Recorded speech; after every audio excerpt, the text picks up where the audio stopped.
Hi everyone, Richard here. I have something interesting for you. Kase sends me a lens for review, and this is Kase, the filter maker. They make great filters, magnetic filters, which is high quality, high grade. So this is the lens that they sent me. I'm very aesthetically happy because it is a RF Canon RF mount, right? Reflex lens. This is a 200mm F5.6 reflex lens. Do you know what's a reflex lens? It's my favorite type of lens because it has practically zero chromatic aberrations, right? So reflex lens does, what it does is it reflects, it's two pieces of mirror, right? And it just reflects the light in. It's like a telescope. Actually, it is a telescope kind of. Long time ago, they used this method to look at the moon and the stars.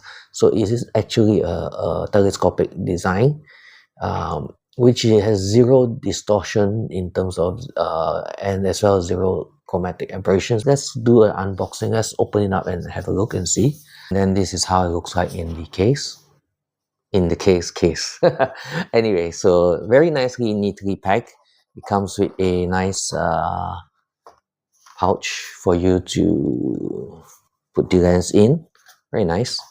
And then this is the comes with the lens hood. So yep, aluminum lens hood, right? Yeah, it's pretty nicely weighted. Let's open it up. Nicely packed. I think it's about 420 grams like that. With full metal base. Right, so a nice case cap. Oh, nice cap. And then this is the reflex lens. That's how it looks like. I like it because it looks so beautiful. It looks different from your standard lens, right? So look at the mirror reflection inside. And the clarity on reflex lens is amazing. I've been using reflex lens, so I know. And then this is the standard. This is a manual focus lens. It has no mechanical or electronic contacts for this as well.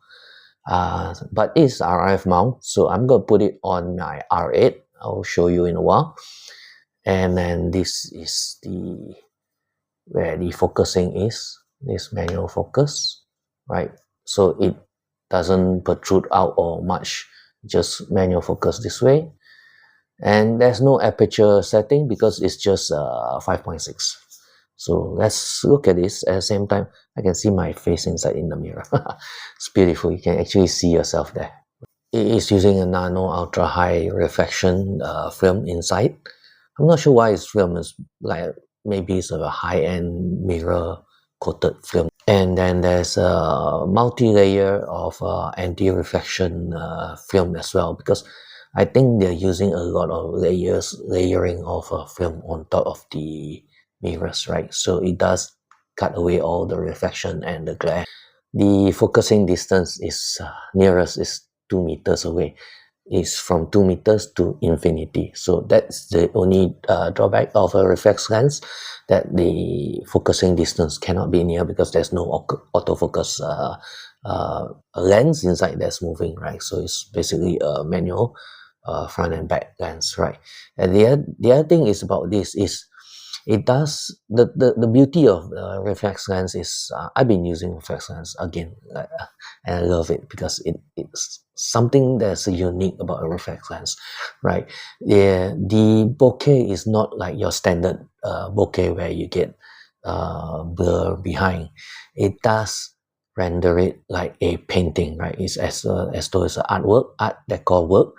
If you have high bright lights behind you, it will swirl it, right? And it will have donut shapes lights over.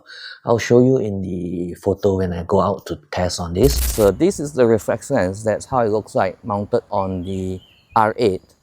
And I'm going to try out a few shots, especially in the flamingo lake. Let's try to get some flamingos, and then I will see how it looks like.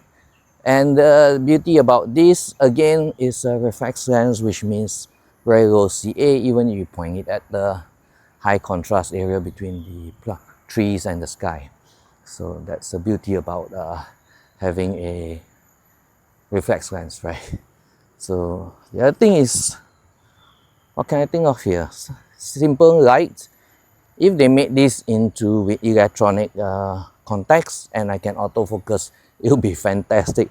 Again, if they make it 500mm f5.6 or f6.3, that would be superb for travel and using this. Right, so let's get some nice shots out of this and I'll show you how the bokeh that it renders, the way that is. Oh, there's some minor birds. Hopefully I can get some birds. Let's try and see. I can't believe a water hen is here so early in the morning. Right, let's do 500. That's a water hen. Let's get lower.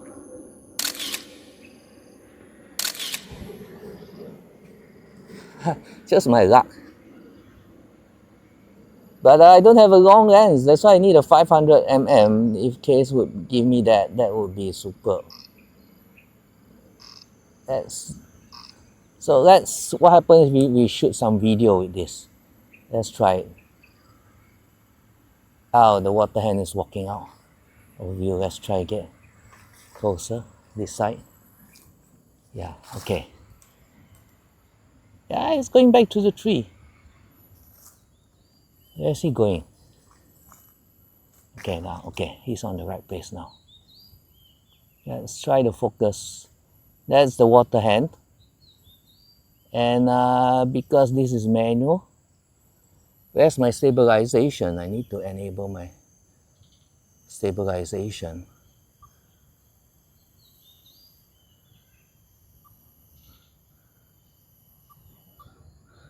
Let's try that. Manual lens doesn't have stabilization. Yeah. Let's get in focus. That's it.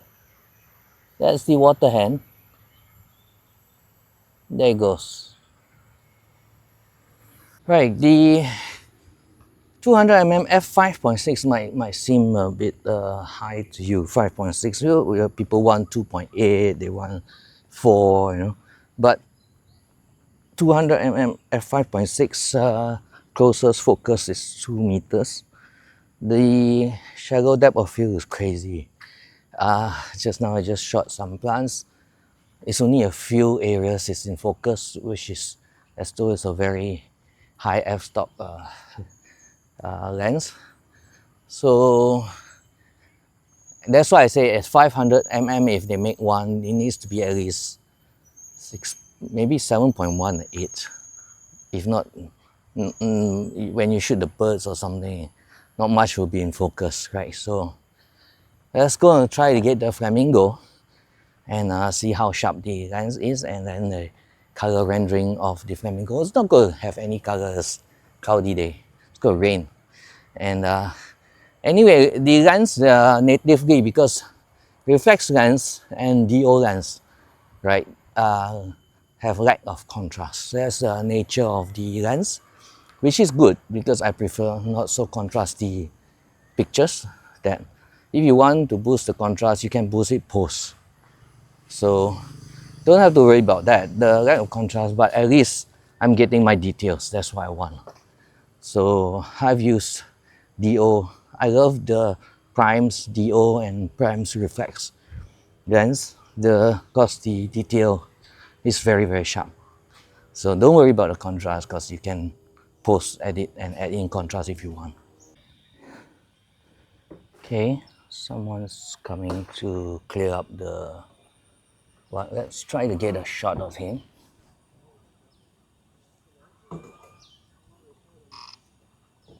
Handsome guy, very hardworking.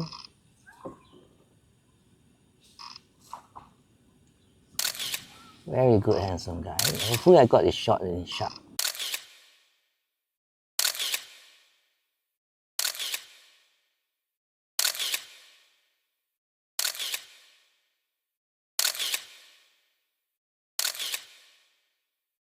So big question is, can you get birds in flight with this 200mm f5.6?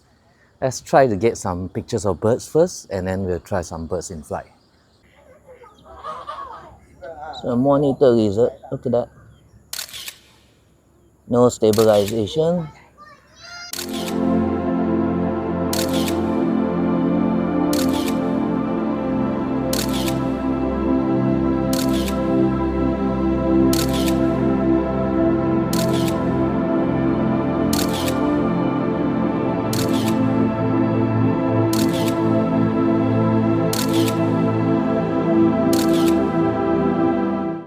So I'm going up to the bridge where I can see birds in flight, and we'll try to get that picture with 200mm manual focus lens F5.6, and the grass cutter, the blower guys are around again. So anyway, we'll try to, if I can get a sharp shot of a bird in flight with a manual lens, I'm pretty happy. And 200mm, oh my god, it's pretty short for me.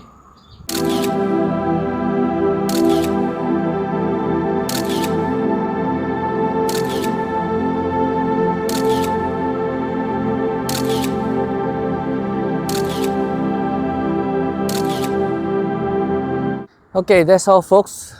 Hope you like the pictures and the videos of this Kase 200mm F5.6 reflex lens coupled with the EOS R. There's no stabilization on the lens, and there's no stabilization on my EOS R Canon R8. Okay, so I'm using the R8 coupled with this RF mount lens. Interesting because very hard to get RF mount lens third party, and I do hope you like the pictures and videos coming out from this, and I'll see you on the next video. Give me a thumbs up and subscribe. Bye. Have a nice day.